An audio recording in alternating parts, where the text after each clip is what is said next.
Where there is no possibility for utilizing his labor in this way, the worker places his labor at the disposal of another person for a market price and thus separates himself from his labor from the moment it leaves its source. The fact that labor now shares the same character, mode of valuation and fate with all other commodities signifies that work has become something objectively separate from the worker, something that he not only no longer is, but also no longer has. For as soon as his potential labor power is transposed into actual work, only its money equivalent belongs to him, whereas the work itself belongs to someone else or, more accurately, to an objective organization of labor.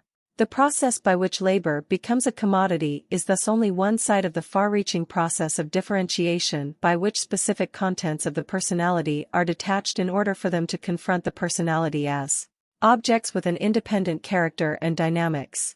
Finally, the result of this fate of the means of production and labor power is also exhibited in its product. The fact that the product of labor in the capitalist era is an object with a decidedly autonomous character, with its own laws of motion and a character alien to the producing subject, is most forcefully illustrated where the worker is compelled to buy his own product if he wishes to have it. This general pattern of development is valid far beyond the situation of the wage laborer. The immense division of labor in science, for instance, results in a situation in which only very few scholars are able to procure for themselves the prerequisites for their work. Innumerable facts and methods have simply to be accepted from outside as objective materials, as the intellectual property of others that is to be used for further research. I recall that in the sphere of technology, even at the beginning of the 19th century, when the most spectacular inventions in textile and iron industries followed one upon the other, the inventors not only had to produce the new machines by their own hands and without the help of other machines, but most of the time they had to devise and produce the necessary tools for doing so. In a broader sense, and in any case in the sense implied here, the present situation in science can be designated as a separation of the worker from his means of production. For in the actual process of scientific investigation, the objective material of the producer is certainly separated from the subjective process of his work. The less differentiated the scientific process was, the more the scholar had to work out the presuppositions and materials for his work himself, and the less apparent was the contrast between his subjective achievement and a whole world of objectively given scientific facts. This contrast also extends to the product of his work. Even the result itself, no matter how much it is the fruit of subjective effort, becomes elevated to the category of an objective fact independent of the producer, the more the work of others is already contained and combined in the final result. Therefore we can also observe that, in the disciplines with the most limited division of labor such as philosophy, and particularly metaphysics, on the one hand the objective material used plays only a secondary role, and on the other the product is the least detached from its subjective origin. Rather it appears entirely as the achievement of a single person.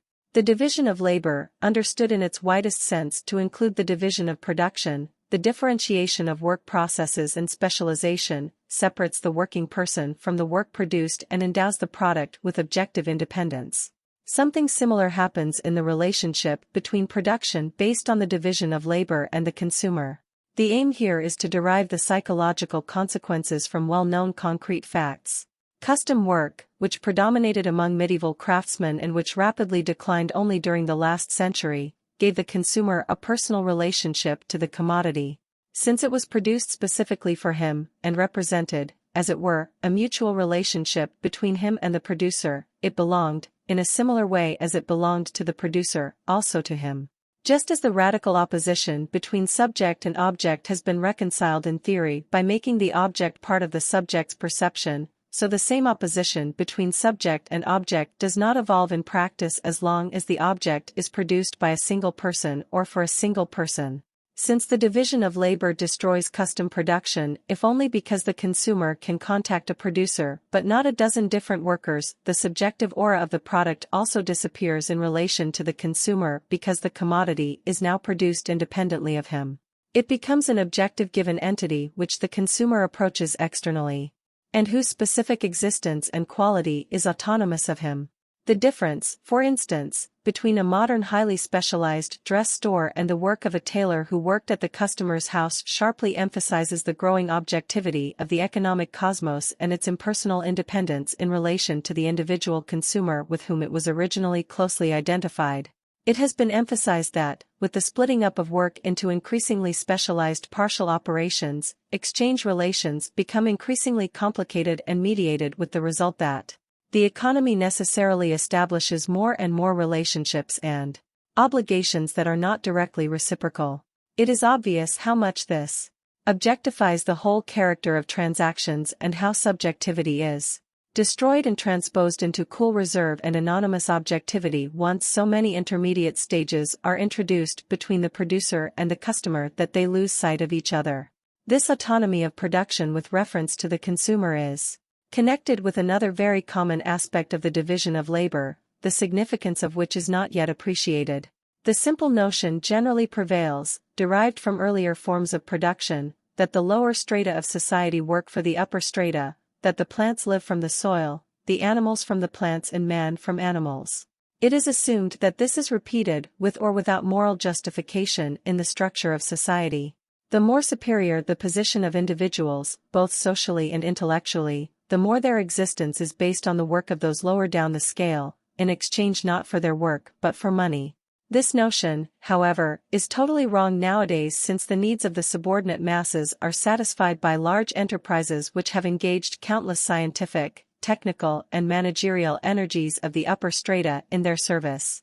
The eminent chemist who reflects in his laboratory upon the description of dyed colors is working for the peasant woman who buys the most colorful scarf at the haberdasher. If the wholesale merchant, through global speculations, imports American grain to Germany, then he is the servant of the poorest proletarian. A cotton mill that employs people of the highest intelligence is dependent on customers in the lowest social strata. There are innumerable examples today of this feedback of services, whereby the lower classes purchase the labor products of the higher classes. They affect our whole culture.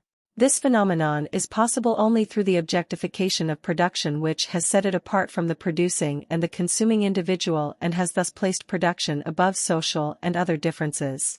This commissioning of the services of the highest cultural producers by the lowest consumers means that there is no relationship between them, but rather that an object has been thrust between them. On the one side of this object one group works on it while others on the other side consume it. The object separates them both and at the same time establishes a connection between them. The basic reason for this is obviously the division of labor. The techniques of production are so specialized that the handling of its different parts is transferred not only to more but also to increasingly more diverse people until the point is reached at which one part of the work on the humblest necessities is performed by individuals of the highest rank. Conversely, the subdivision of work by machine technology brings about a situation in which the roughest hands collaborate in the production of the most sophisticated products. One need mention here only the present printing press in contrast to the production of books before the invention of printing. This inversion of the typical relationship between the upper and lower strata of society indicates most clearly that the division of labor causes the upper strata to work for the lower strata. The only form, however, in which this may occur is through the complete objectification of the productive process itself in relation to both groups. This inversion is nothing other than a final consequence of the relationship that exists between the division of labor and objectification of culture. So far the division of labor has been interpreted as a specialization of personal activities. Yet the specialization of objects themselves contributes no less to the process of their alienation from human subjects, which appears as an independence of the object, as the individual's inability to assimilate it and subject the object to his or her own rhythm. In the first place, this is true of the means of production. The more differentiated these means are, the more they are composed of a multitude of specialized parts, the less is the worker able to express his personality through them, and the less visible is his personal contribution to the product. The tools that the artist uses